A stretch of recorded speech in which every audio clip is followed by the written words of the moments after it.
मंडलाकारं व्याप्तं येन चराचरं तत्पदं दर्शितं येन तस्मै श्री गुरवे नमः। शंकरं शंकराचार्यं केशवं बादरायणं सूत्रभाष्यकृतौ वन्दे भगवन्तौ पुनः पुनः। ईश्वरो गुरुरात्मेति मूर्तिभेदविभागिनी व्योमवद्व्याप्तदेहाय दक्षिणामूर्तये नमः। ब्रह्मभूतप्रसन्नात्मा न शोचति न काङ्क्षति समः सर्वेषु भूतेषु मद्भक्तिं लभते पराम्। ब्रह्मभूतप्रसन्नात्मा न शोचति न काङ्क्षति समः सर्वेषु भूतेषु मद्भक्तिं लभते पराम्।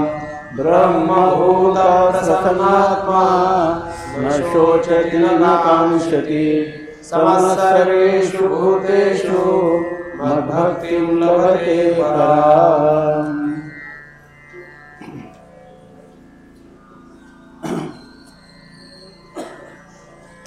श्रीमद् भगवद गीता अध्याय 18 श्लोक क्रमांक 54 आणि ओवी क्रमांक 1107 बरोबर ना। ओवी क्रमांक 1107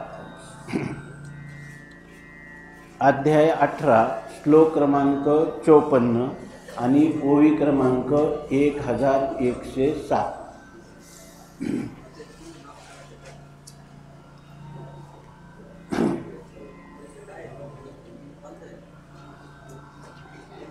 ब्रह्मभूतः प्रसन्नात्मा न शोचति न काङ्क्षति समः सर्वेषु भूतेषु मद्भक्तिं लभते पराम्।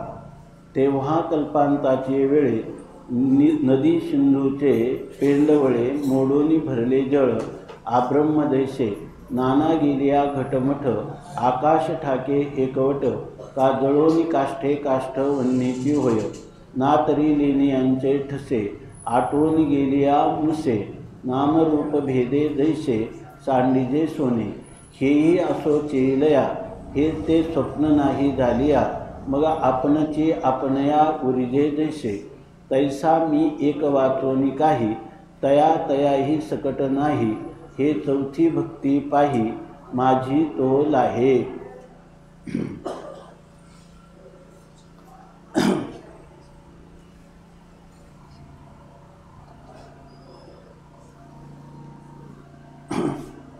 ब्रह्मभूतः प्रसन्नात्मा न शोचति न काङ्क्षति समः सर्वेषु भूतेषु मद्भक्तिं लभते पराम्।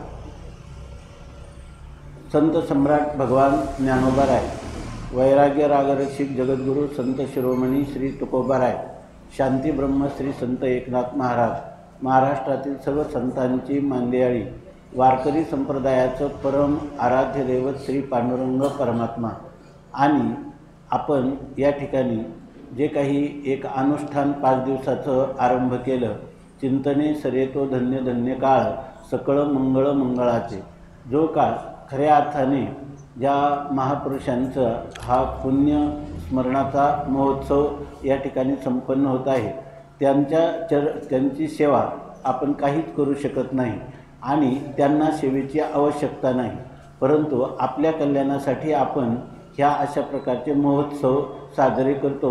याचा कारण याके संत ज्या मार्गाने गेले त्या मार्गाने आपल्याला जायचं आहे की काय संत गेले दया ठाया देवराया पाववी। संत ज्या ठिकाणी गेलेले आहेत त्याच ठिकाणी आपल्याला प्राप्त व्हायचं आहे। आता प्राप्त होताना त्यांनी ज्या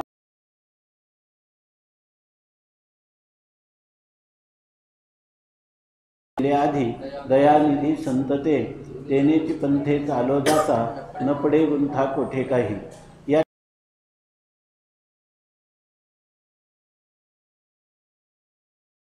संत महात्म्य आहे।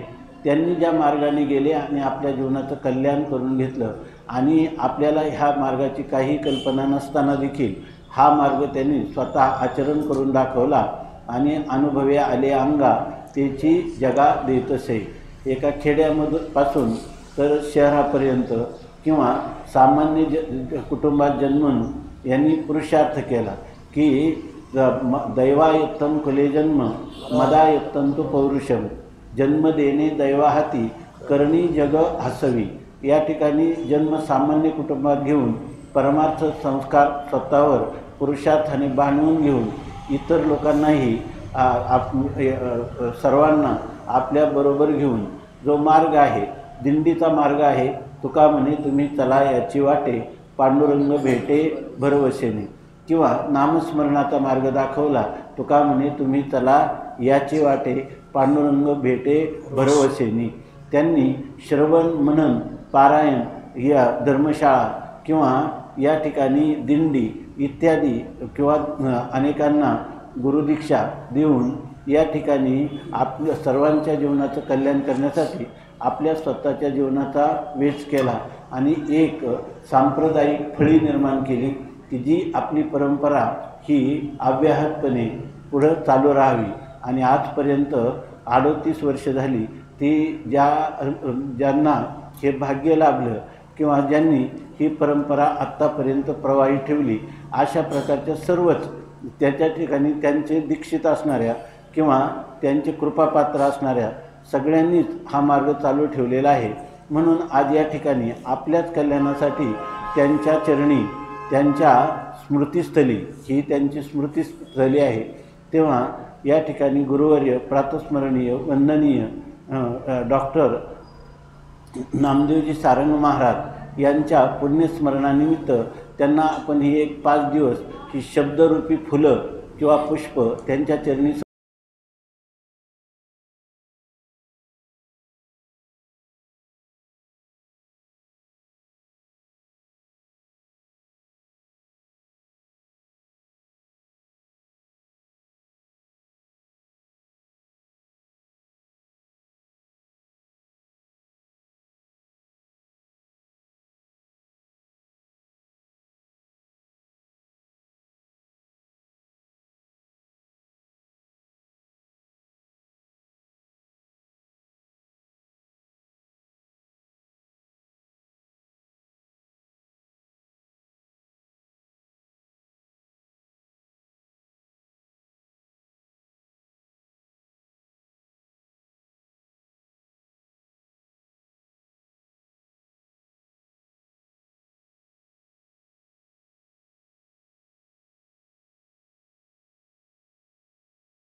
खरे की पहा खोटे हे, न म्हणा देह माझा ऐसा मग भरवसा कळेल। मी देह नाही असं म्हणायचं हे त्यांना आवडतं, पण मी कोण आहे असं म्हटलं पाहिजे म्हणजे अनुभव घेतला पाहिजे। तो कोणता? तर मी सच्चिदानंद ब्रह्मरूप आहे। या ठिकाणी मला जन्म नाही मरण नाही, मला सुख नाही दुःख नाही, मला या ठिकाणी जे बंधसुद्धा नाही आणि मोक्षसुद्धा नाही, मी नित्यमुक्त अशा स्वरूपातला खऱ्या अर्थाने मी आहे, त्याला म्हणतात ब्रह्मभूतः। नंतर त्यांना आवडतं काय? प्रत्येक हा जोपर्यंत मनुष्य मी देहापेक्षा वेगळा आहे, हे 3.5 हाताचं नाचकं कुचकं असणारं रस रक्त मांस मेदाचं वातपित्त कफाचं बनलेलं हे जे शरीर आहे, जसं आपल्याला एखाद्या स्वप्नामध्ये हे शरीर दिसतं आपल्याला, परंतु जागं झाल्यावर ते काही नसतं आणि जेव्हा दिसलं तेव्हासुद्धा ते फक्त दिसण्या इतकंच असतं। अगोदर नव्हतं, स्वप्न पडण्याच्या अगोदर, स्वप्न मोडल्यानंतर राहत नाही आणि मधल्या काळात दिसतं तेव्हा तरी ते सत्य असतं का? नाही। याप्रमाणे हे हा देह आहे, हा देह हे तव पाचाचे जाहले कर्माच्या गुणी गुंथले भव तसे चाकी सुधले जन्म मृत्यूच्या। जसं या ठिकाणी हे 5 पंचभूतांचा गोंधळ केला एके ठाई मेळ लाविला सबळ अहंकार त्या पाठी। या ठिकाणी ईश्वरी सत्तेमध्ये निर्माण झालेले हे पंचभूतांचा गोळा आणि आपण भ्रमाने त्याला तो माझा आहे असं म्हणतो। जो पुरुष ज्या शरीराच्या ठिकाणी आसक्ती ठेवतो त्या शरीरामध्ये त्याला जसे कर्म होतील त्या कर्माचं पापाचं फल दुःख आणि पुण्याचं फल सुख त्याला भोगावं लागतं. आणि त्याच जन्मात जर त्याने मी ब्रह्म आहे असा निश्चय केला तर त्याला पुन्हा बीजभाजूनी केलेलाही आम्हा जन्म मरण नाही, त्याला पुन्हा जन्माला यावं लागत नाही आणि त्याला मरण प्राप्त होत नाही. आणखी तुकोबाराय सांगतात की त्याला एक मरण येतं, ज्ञान जरी झालं तरी एक मरण हे शरीर प्राप्त झाले त्या शरीराचं मरण येतं, पण नंतर मात्र भाजलेलं बी जे आहे ते उगवण्यासाठी उपयोगी नाही, खाण्यासाठी उपयोगी आहे. तसं ज्ञान झाल्यानंतर जे हे शरीर त्याला आहे ते जोपर्यंत त्याच्या प्रारब्धाचा भोग आहे तोपर्यंत त्याला त्या पूर्व केलेल्या कर्माप्रमाणे सुखदुःखांचा भोग होतो आणि तो भोग एकदा भोगून संपला की त्याला पुन्हा जन्म घेण्यासाठी कोणतंही भांडवल राहत नाही. जन्म घेण्यासाठी कर्म आहे. कर्माचे 3 प्रकार आहेत, प्रारब्ध, क्रियमान आणि संचित. ज्या वेळेला मनुष्याला सूर्य उगवतो त्यावेळेला सगळा अंधार नाहीसा होतो. त्याप्रमाणे जेव्हा ह्या गुरुकृपेने मनुष्याला मी ब्रह्म आहे, मी ब्रह्मच आहे, मी देह नाही अशा प्रकारचं ज्ञान झालं, त्या क्षणी जरी 100 वर्ष एखाद्या गुहेमध्ये अंधकार असेल आणि सूर्य त्या ठिकाणी गेला तर एका क्षणात तो अंधकार जातो म्हणजे नष्ट होतो म्हणजे तो इतक्या दिवसाचा अंधकार कसा आहे, त्या अंधकार कसा असतो हे पाहण्यासाठी सूर्य जेव्हा जातो तेव्हा त्याला तो अंधकार दिसतसुद्धा नाही. तसं मनुष्य गुरुकृपा, गुरूंची केलेली सेवा, ईश्वर कृपा, ईश्वराची केलेली सेवा, शास्त्रकृपा, शास्त्राचं केलेलं ज्ञानेश्वरीसारख्या ग्रंथांचं अध्ययन, स्वाध्याय याच्यामुळं आणि आपलं जे अंतःकरण आहे त्या अंतःकरणाचं पावित्र्य, ह्या सगळ्या गोष्टी जुळून आल्या असताना त्या मनुष्याला हजारो वर्षाचं संचित कर्म ते एका क्षणामध्ये नष्ट होऊन जातं. आणि त्याचं जे क्रियमान कर्म आहे तो जे कर्म करतो पुढच्या आयुष्यामध्ये त्याची भक्ती करतात तर त्यांना त्याचं पुण्य लागतं, जे त्याची निंदा करतात त्यांना त्याचं पाप लागतं. अशा प्रकारची स्थिती आहे.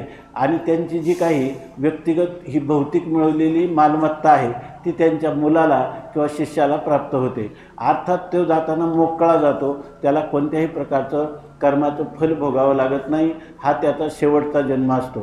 आणि असा पुरुष जो आहे तो एकटाच हा परमार्थाचा आनंद भोगतो असं नाही, तर या ठिकाणी सेवितो हा रस वाटितो अनिका, घ्यारे होऊ नका रानभरी, विटेवरी ज्याचे पावले समान, तोची एकदान शूरदाता, मनाचे संकल्प पावविल सिद्धी, जरी राही बुद्धी याचे पायी, तुका म्हणे मज धाडिले निरोपा, मार्ग हा सोपा सुखरूप.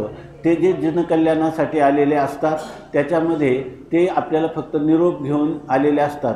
आणि असे पुरुष जे आहेत ते जरी गेले तरी मरावे परी कीर्तिरूपे वरावे, या न्यायाने तुका म्हणे एका मरणेची सरे, उत्तमची उरे कीर्ती मागे. जिवंत असतानाही त्या ठिकाणी एक मरण आलं की ते मुक्त होतात, त्याला विदेह मुक्ती असं म्हणतात. हा त्यांचा शेवटचा जन्म असतो. त्यांचं शरीर पडलं तरी त्यांची कीर्ती मात्र पाठीमागं राहत असते. असे जे महापुरुष आहेत ह्या महापुरुषांच्या मार्गाचं आपण अनुसरण करीत असताना आज ते जणू काही आपल्याला निरोप देत आहेत.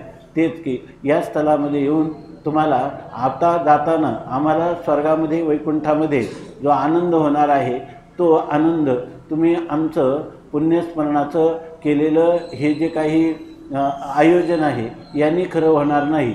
खरं आम्हाला तुम्हाला एका स्थितीत पाहण्याची इच्छा आहे आणि ते येची देही याची डोळा तुमच्या ठिकाणी दिसलं पाहिजे. आणि ते कोणतं तर देहाभावून भिन्न असणारा जो ब्रह्मरूप आत्मा आहे तो आत्मा मी आहे. श्रीगुरु उपदेश करतात म्हणजे खरं संपूर्ण अध्यात्मविश्वामध्ये एक वाक्य आहे त्याला महावाक्य म्हणतात. आणि गुरूंचा रामकृष्ण हरी मंत्र देऊ किंवा तत्वमसी महावाक्य सांगू सगळ्यांचा अर्थ एकच आहे. राम, कृष्ण आणि हरी याचाच अर्थ आहे राम म्हणजे तो असणारा जीव, कृष्ण म्हणजे तो असणारा परमात्मा. ते दोन्हीच आहे. म्हणजे जीवात्मा आणि परमात्मा एकमेकाहून भिन्न नाही, ते दोन्ही एकच आहे. असा तू एकत्व निश्चय करणं हे खरं श्रीगुरूंची सेवा आहे. या ठिकाणी श्रीगुरूंची सेवा म्हणजे आपण बाह्य जे काही उपचार करतो त्यापेक्षा त्या भगवान परमात्मा म्हणतात काय मज लागी शरण रिगीजे आणि जीवत्वेचे आशिजे, धीक या बोली न लजे प्रज्ञा केवी. माऊली म्हणतात मला शरण आला भगवान अर्जुनाला म्हणतात मला शरण आला आणि म्हणतो की मी सुखीन, मी दुःखीन, मी जन्म मरण धर्मवान, तर त्याचा धिक्कार असो असं म्हणतात की या ठिकाणी मला शरण आला तर तो काय झालं आहे, शरण जे भगवंताला जातात ते त्या भगवंता पहा किती आले शरण समानाची केले. आत्तापर्यंत जे भगवंताला किंवा गुरुला शरण गेलेले आहेत ते सगळे गुरुरूप गुरुच्या स्वरूपात किंवा ईश्वर स्वरूपालाच प्राप्त झालेले आहेत. आणि त्याच्यामध्ये म्हणतात की ब्रह्मभूतः, मी ब्रह्म आहे. अशा प्रकारचं तुम्हाला या देहाची आठवणसुद्धा नसावी. हा देह जो आहे हा देह स्वप्नातल्या देहासारखा आहे. अवस्था जागृती आणि स्वप्न ह्या दोन्ही सारख्याच आहे. स्वप्नामध्ये आपल्याला इतकं हे खोटं आहे. माणसाने जर खरा वेदावर किंवा गुरुवर विश्वास ठेवला तर अशी गोष्ट आहे की आपल्याला स्वप्नातल्या गोष्टी आहे ना त्या जागृतीमध्ये काही काही आठवतात. स्वप्न काय पडले हे आपण सांगू शकतो, पण जागृतीतल्या गोष्टी तर कधी स्वप्नात दिसतात का आपल्याला, सुषुप्तीत दिसतात का? याचा अर्थ त्या स्वप्नापेक्षाही निकृष्ट गोष्टी आहेत. पण आपण जागृतीला खोटं म्हणत नाही, स्वप्नाला खोटं म्हणतो. पण स्वप्नापेक्षाही कालच कुणी ओळी सांगितली ना, हे मृगजळी सासिन्नले वन. या ठिकाणी मृगजळाच्या पाण्याने जसं एखादं वन विकसित व्हावं तशा प्रकारचं आहे. आणखी काय सांगितलं, जे जे देखणे सकळ ते ते स्वप्नीचे मृगजळ मनोनी चंती चरण कमळ रखुमा देवराचे. ज्ञानोबाराय सांगतात आपण या ठिकाणी जे जे काही पाहतो ना हे सगळं मृगजळ नाही, मृगजळच खोटं आहे. ते कधी पाणी ताण भागवण्याला उपयोगाचं आहे का? पण त्यातल्या त्यात पुन्हा स्वप्नातलं मृगजळ आहे, इतकं हे खोटं आहे. काल आपण एक विचार मला वाटतं रात्री माऊलींनी सांगितलं की या ठिकाणी आपल्याला स्वप्नातले पदार्थ दिसतात ना तर त्याला एक स्थान कुठंतरी दिसलं पाहिजे ना स्वप्न. तर शास्त्र सांगतं की आपल्या कंठामध्ये पुरीतत नावाची एका केसाच्या 10,000वा हिस्सा एवढी आहे, तिथं सगळं पंढरपूर आपल्याला दिसतं. मग आपण म्हणतो ते खोटं आहे, एवढं पंढरपुराने इथं कसं काय ह्या खोलीत आलं, मावलं तरी कसं काय, ते खोटं आहे आपण म्हणतो. पण त्यांनी विद्याला विचारलं आता ही जागृती कुठं भासते, तर जागृती हाच इतका भ्रम आहे की याला कोणतं स्थान नाही, देश नाही, काल नाही, काही नाही, जागृतीतले पदार्थच नाही. हा चाललेला केवळ खेळ आहे. हे काय आहे, या ठिकाणी स्वप्नातलं स्वप्नही आहे. स्वप्न खोटं आणि स्वप्नात पडलेलं स्वप्न आहे. म्हणून जे स्वप्नी देखील स्वप्न आणि मृगजळी सासिन्नले वन. आपल्याला खरंच संतांचा उपदेश घ्यायचा असेल आणि आपलं जीवन निहाल करायचं असेल तर आपल्याला ब्रह्मभूतः, मी ब्रह्मरूप आहे, मी असंग. दररोज माणसाने आपल्याला अनुभव येऊ नाही तर नाही येऊ तरी दररोज हे चिंतन दिवसातून केलंच पाहिजे की मी असंग आहे. असंग आहे म्हणजे या ठिकाणी मृगजळाचा किती पूर आला तर भूमी कधी ओली होत नाही. दिवसभर मी जेवढा कोणता व्यवहार केला, शास्त्रीय केला, अशास्त्रीय केला, लौकिक केला, तरी हा सगळा व्यवहार जो आहे हा व्यवहाराचा माझ्या मूळ आत्मस्वरूपाच्या ठिकाणी कोणत्याही प्रकारचा संबंध आला नाही. मी असंग अशा स्वरूपाचा आहे. तसंच माझ्यामध्ये जसं दूध आहे, दुधामध्ये विरजण टाकलं की ते दही होतं, तसं माझ्या आत्म्यामध्ये कोणताच विकार निर्माण होत नाही. माझा आत्मा कोणापासून निर्माण झाला नाही, कोणाला निर्माण करीत नाही. तुका म्हणे साहे आणि देव आहे तैसा आहे. मी असंग आहे, मी निर्विकार आहे, मी अत्यंत विशुद्ध आहे. मनुष्य पापी म्हणला की पापाचे संस्कार होतात, पुण्यवान म्हटला की पुण्याचे संस्कार होतात. हे सगळं आपल्या मनाने केलेल्या कल्पनाच आहे. पाप कोणी पाहिलं, पुण्य कोणी पाहिलं, स्वर्ग कोणी पाहिला, नरक कोणी पाहिला, अशा प्रकारची स्थिती आहे. मग हे सगळं शास्त्र सांगतं. ते शास्त्र सांगतं की दिवसातून तुम्ही एकदा तरी कधीतरी शांत मनाने बसा. किमान तुम्हाला फार नाही तर 5 मिनिट 24 तासातले तुम्ही काढा आणि म्हणा मी असंग आहे, मी निर्विकार आहे, मला या ठिकाणी मी नित्य आहे, मी कधी जन्मलेलं नाही, मरणार नाही, मी जसाच्या तसा नित्य आहे, मला काळ कधी खाऊ शकत नाही, काळाचं भक्ष्य हे शरीर आहे व आत्मा नाही. अशा प्रकारचा मी सत्स्वरूप आहे, मी ज्ञानस्वरूप आहे. जरी मी झोपेमध्ये गेलो तरी मला हे कळतं की नाही. जागं झाल्यावर तो काय म्हणतो, मी आनंदाने झोपलो होतो. आनंदाने झोपलो, तुला कळलं कसं झोपेमध्ये? याचा अर्थ तू तिथं होता. मला काहीच कळलं नाही म्हणतो, इतका आनंदाने झोपलो, काहीच कळलं नाही, हे कळलं की नाही? म्हणजे त्याचं ज्ञानसुद्धा तुला त्या ठिकाणी होतं. अशा रीतीनं मी काय आहे, नित्य ज्ञानस्वरूप मी आहे, सत्स्वरूप मी आहे, सच्चिदानंद स्वरूप आहे. आनंद जे आहे ना, कोणती गोष्ट जी आहे त्या गोष्टीवर प्रेम कधी असतं, ज्याच्यामध्ये जास्त आनंद आहे तिकडं माणसाची प्रवृत्ती असते. आपलं प्रेम कोणावर आहे सर्वात जास्त? आपलं आपल्यावर प्रेम आहे. आपण पाहिलं आता 4-5 दिवस चिन्ह, आत्माच आनंद रूप आहे. आपलं प्रेम आपल्यावरच आहे, म्हणजे आपल्या आत्म्यावरच आहे. आणि आत्मा कसा आहे? आनंद रूप आहे. याचा अर्थ मी सच्चिदानंद स्वरूप आहे, मी नित्य आहे. पुन्हा मी कधी त्या ठिकाणी मृगजळाच्या पुराणे जशी जमीन ओली होत नाही, किंवा अग्नीमध्ये किती तुम्ही चांगल्या वाईट वस्तू टाकल्या तर अग्नी जाळून टाकतो, तसं ज्ञानाग्नी सर्व कर्माणी भस्मसात कुरुते अर्जुन. ज्ञानाग्नी आपल्या जीवनात घडलेली जी कर्म आहेत त्या सगळी पापाची असो किंवा पुण्याची असो, पाप आणि पुण्य ह्या दोन्ही कर्मांना तो ज्ञानरूपी अग्नी, गुरूंनी केलेला उपदेश हा आपल्या पाप आणि पुण्याला दग्ध करून टाकतो. तो नित्य आहे, शुद्ध आहे, ज्ञानस्वरूप आहे. अशा प्रकारची स्थिती, त्याच्यामध्ये कोणता भेद होत नाही. आणि सगळं जगाचा आत्मा आणि आपला आत्मा एकच आहे. सगळ्या प्राणीमात्रांचा आत्मा आणि आपला आत्मा एकच आहे. आत्मदृष्टीने आपण सर्व एक आहोत. कोणाचा द्वेष नाही, कोणाविषयी मोह नाही. अशा प्रकारची खरी आपली स्थिती आहे.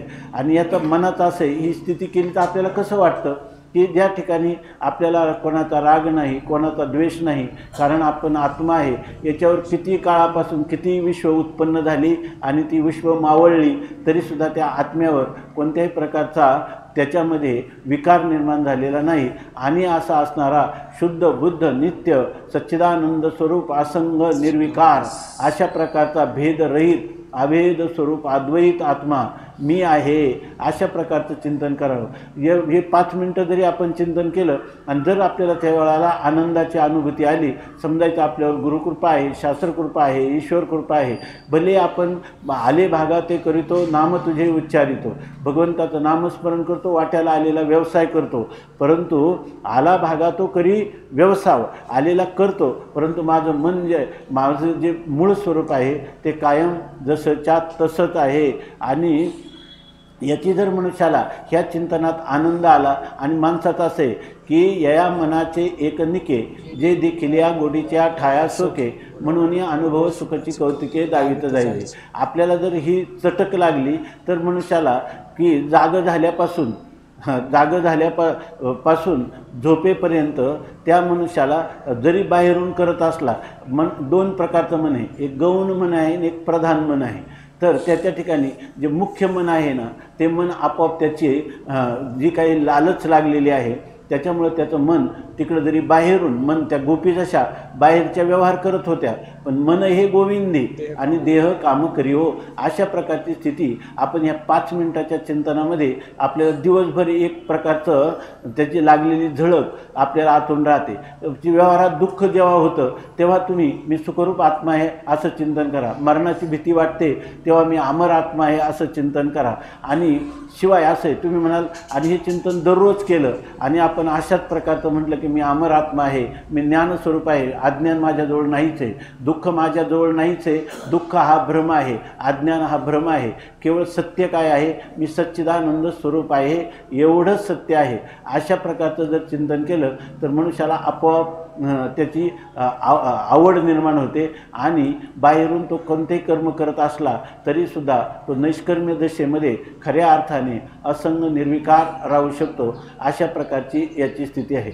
स्वामी शरणानंदांनी एक क्रांतिकारी त्यांनी अशा प्रकारचं, जास्त लोक काय म्हणतात आम्ही तर अभ्यासही नाही केला आणि काय केलं नाही, काय करायचं, अभ्यास करून ह्याच निश्चय करायचा. तोच निश्चय जर आपण संतांच्या वचनावर विश्वास ठेवून केला तर आपल्याला काय मोठमोठे ग्रंथ भाराभर ग्रंथाचं पाठांतर करावं लागतं किंवा अभ्यास करावा लागतो असं नाही. त्यांनी तर सांगितलं तुम्हाला याचा कोणताच विचार नसला तर सांगितलं आपण झोपेतून जेव्हा उठतो तेव्हा उठल्याबरोबर आपल्याला झोपेत आनंद भोगलेला असतो की नाही. म्हणून तर पुन्हा अंतरावरून बाहेर उठावं वाटत नाही का, दिवसभर विक्षेप आहे. आणि मग हळूहळू मनुष्य त्यावेळेला जागा झालेला असतो, पण जागेमध्ये पहिल्या क्षणात त्याला आनंद कोणता असतो, झोपेत भोगलेला जो आनंद आहे, कधी तो कोणतेही विषय नाही, तिथं धन नाही, विषय भोग नाहीत आणि तरीच मी आनंदात झोपलो होतो. अशा प्रकारचा एक आनंदाचा क्षण देव आपल्याला दररोज दाखवतो.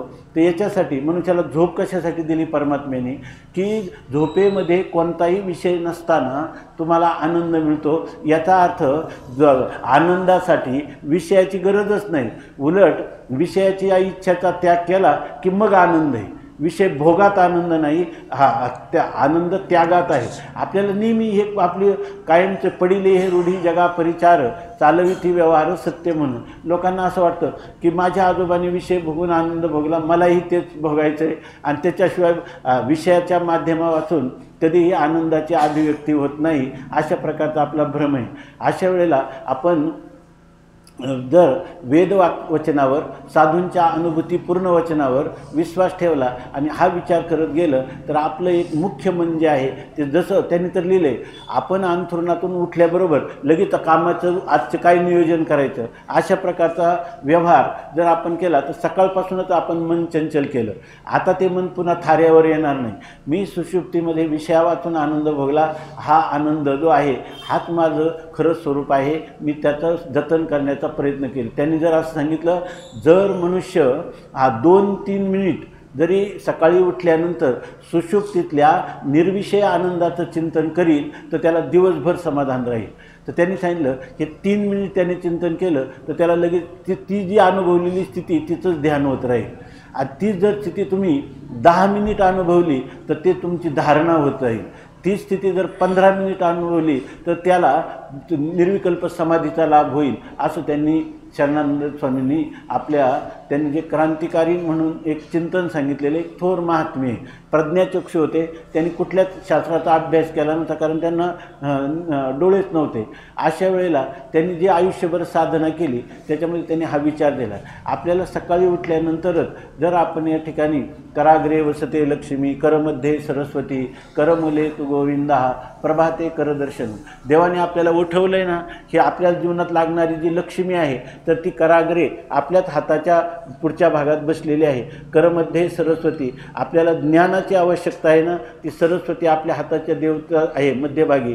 आणि जो सगळ्या जगाचा चालक आहे करमुले तू गोविंदा, तो गोविंद परमात्मा आपल्याकडे आहे. म्हणून आपल्याकडे म्हणतात आपला हात जगन्नाथ, आपला हात जगन्नाथ. याचा अर्थ परमात्मा अधिष्ठात्री देवता त्याच्यामध्ये ते सकाळी उठल्यावर आपण त्याचं दर्शन केलं तरी आपल्याला सकाळीच दर्शन झालं. आणि त्यावेळेला मन इतकं निर्विकार असतं तर इतर वेळेलाही आपल्याला नाही करायचं म्हटलं तरी आपोआप तीच गोष्ट आपल्या डोळ्यासमोर येते. अशा सगळ्या गोष्टी करून आपलं जीवन खऱ्या अर्थाने धन्य करावं म्हणून या ठिकाणी सप्ताह, अनुष्ठानं, वारी, दिंड्या, नामस्मरण ही सगळी साधनं जी आहे ती त्याच्यासाठी आहे. आता काही लोक म्हणतात की आम्ही नुसतं म्हणलं मी ब्रह्म आहे, असंग आहे एवढं म्हटलं पण आम्हाला अनुभव कुठे आहे. पण तुम्हाला हा अनुभव आल्याशिवाय राहत नाही. आज जरी आला नाही तर हे साधन नित्यनेमाने केलं असताना त्या पुरुषाला एक ना एक दिवस येतो. पण म्हणे मग खोटं बोलल्यासारखं होतं, अनुभव नाही मी ब्रह्म आहे म्हणायचं. खोटं नाही, शास्त्राने सांगितलं सत्यातलं सत्य तेच आहे. उलट तुम्ही मी देह म्हणता तर त्याचं तुकाराम महाराज म्हणतात, मी देह म्हणता ब्रह्महत्या कोटी येऊन या पाठी थापटी ती. मी ब्रह्म आहे म्हणण्याऐवजी मी देह म्हटलं का कोट्यावधी ब्रह्महत्येचं पातक लागतं. आणि मी जरी तुकाराम महाराज म्हणतात नसेल तरी नसो परी वाचे तरी वसो, वाणीनं जरी तुम्ही म्हटले अहम ब्रह्मास्मी, मी ब्रह्म आहे असं जर तुम्ही म्हटले तर खरं बोलण्याचं पुण्य लागतं की नाही त्याला. म्हणून हे शास्त्राचे विचार आहेत, वेदाचे विचार आहेत, महानुभवी संतांचे विचार आहेत, अनुभव आहेत.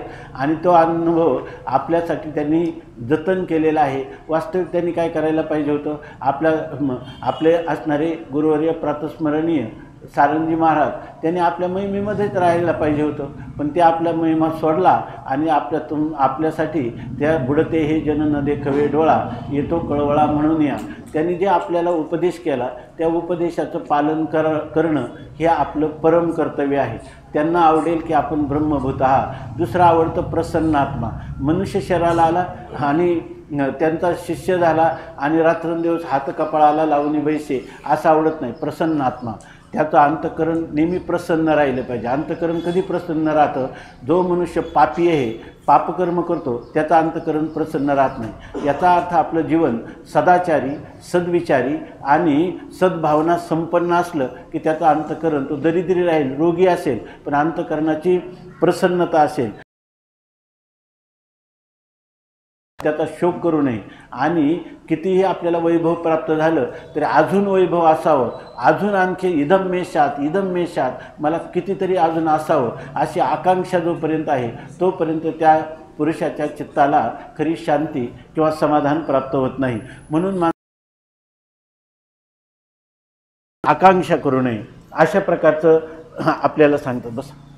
आणि दुसरी गोष्ट सांगतात आपल्या जीवनातला व्यवहार कसा असावा, ही गोष्ट जणू काही परमवंदनीय गुरुवर्य सारंगजी महाराज आपल्याला हीच गोष्ट सांगत आहे की या ठिकाणी अजून व्यवहार करत असताना केवळ स्वतःचं सुख पाहू नका, तर दुसऱ्याचं सुख पहा आणि दुःख पहा, त्याच्या सुखातही समाविष्ट व्हा, म्हणजे तुम्ही त्याच्यात भागीदार व्हा आणि त्याच्या दुःखातही भागीदार व्हा। म्हणून भाष्यकारांनी आपण पाहिलं की समाः सर्वेषु भूतेषु, सगळ्यांमध्ये परमात्मा आहे असं म्हणल्याने चालणार नाही।